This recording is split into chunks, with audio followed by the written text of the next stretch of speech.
different, but painting is different. Exactly, Dr. Thallium. Alright, so... Alright, so here's what I do, right? If you can use spray paint, first I spray paint everything black. And then I go back with a gray.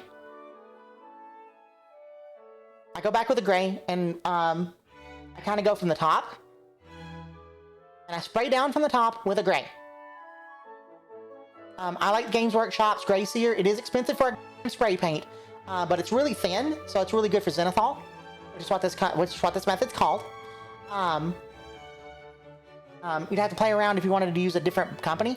The black I use is actually a very thin sandable primer. It's like a fucking car primer almost, actually. But it's the thinnest one I found, so it doesn't fill in details. But just a black flat spray paint works too. So you spray the whole thing black, and then you set it down and you go from the top with the gray. And then, where did my fat brush go?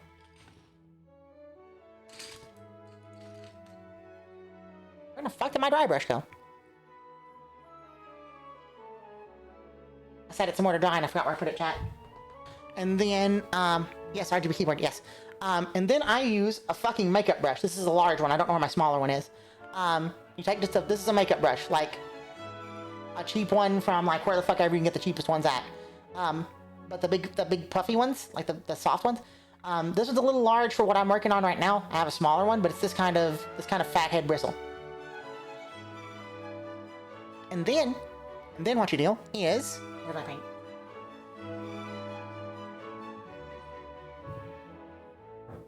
No, where's my white?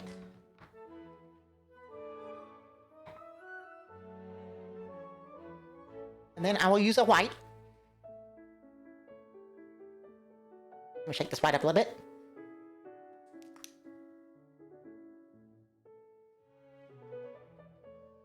And the way I normally do my dry brushing, I'm gonna grab I got a plate, a back of a paper plate that'll work since I don't have a palette nearby.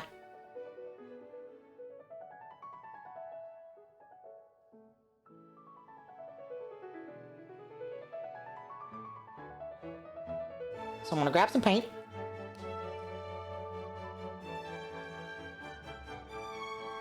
Nice.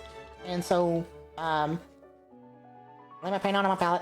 Just kind of half-ass it, because you don't need a lot for this. Ah, really?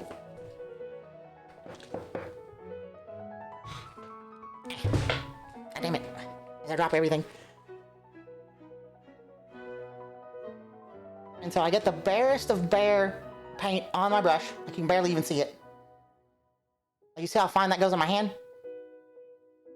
And then, going down, you start at the top, and in downward strokes, I didn't get enough paint on my brush. Dry brushing, there's a fine line of like too much and too little. And that's just a little bit too little, fuck. Let me get a little more paint.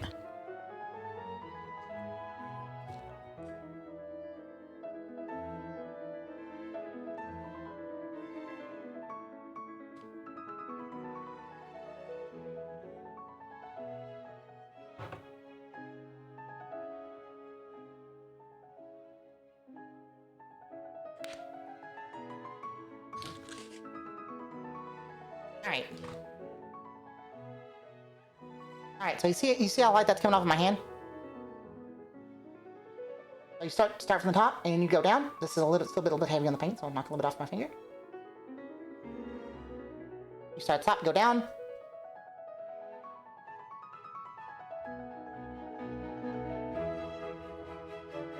At the top, go down, hit all the spiky bits. Hit the high notes.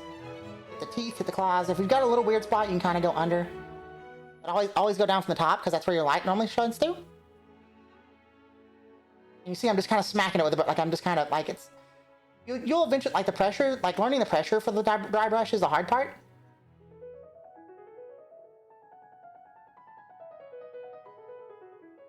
But there's really no, like, I'm not even like... I'm doing nothing but making sure I'm hitting high spots at this point.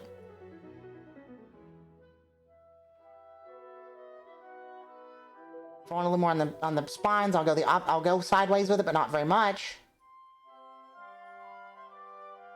And your end product will look something like that.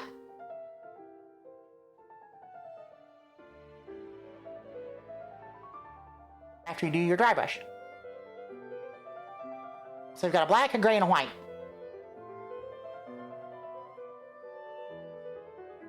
And now I get to ruin this brush by making it damp, so I can't use it for the rest of the day. The problem with these brushes, if these brushes ever get wet, you have to let them dry completely, otherwise they'll ruin a dry brush job really fucking fast. Because it's a dry brush for a reason.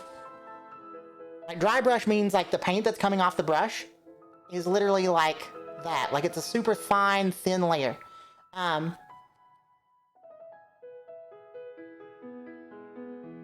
And that's why you get kind of a grainy look if you're, like most primers are not super smooth.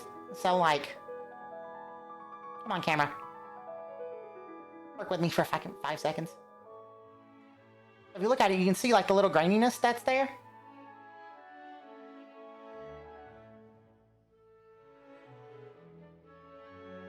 But then, literally all you do from there is, and there are cheaper products than, there's still some problems, 6.3, but I got most of them fixed.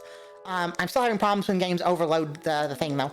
But then you're gonna take, like, there's cheaper paints out there than this.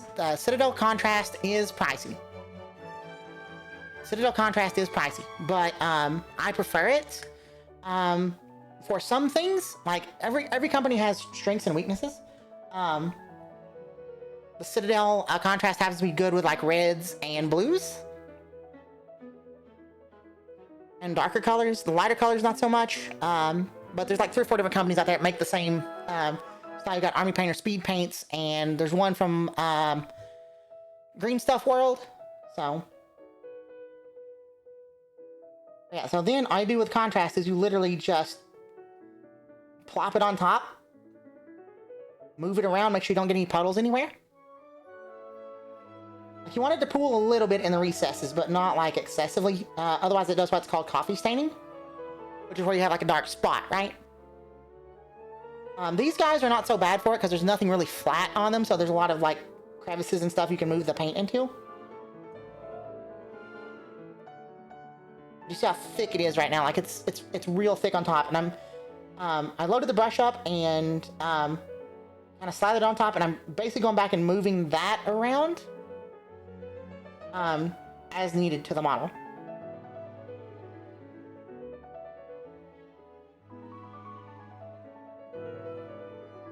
So I'll go underneath what I need to get all that.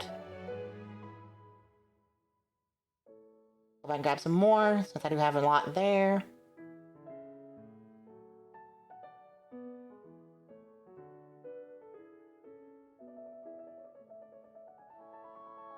Should need a little bit more.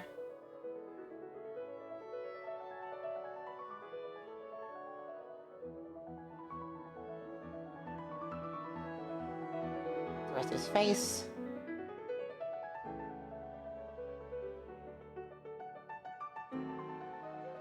His bottom lip.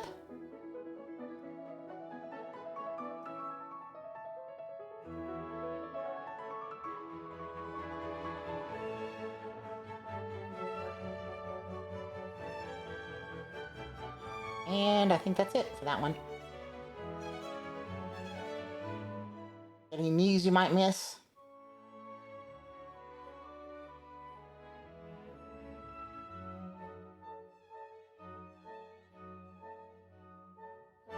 Pull out any coffee staining that you might see. And he's done.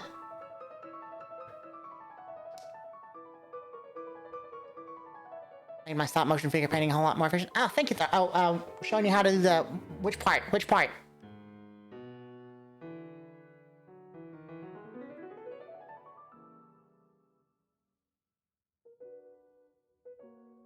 This whole process. Yeah, this is like not counting the spray paint drying times. And if you have an airbrush, the zenithal primer can be even better. It sucks doing it with a spray can. If you have an airbrush, it makes it so much easier.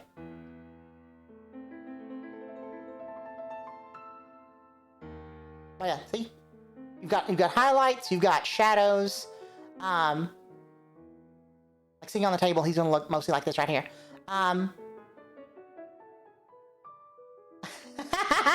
That's mom count 3 for Grizz, by the way. Fellas, have a good night. Thank you for hanging out.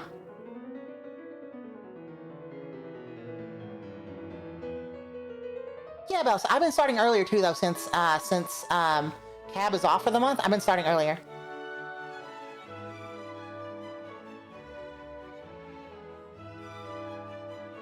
I mean, it's basically pre-shading, Thorgrim. Zenithal does pre-shading down, and Slap Chop does pre-highlights, basically. And so whenever it's absolutely dry, you end up with something like this.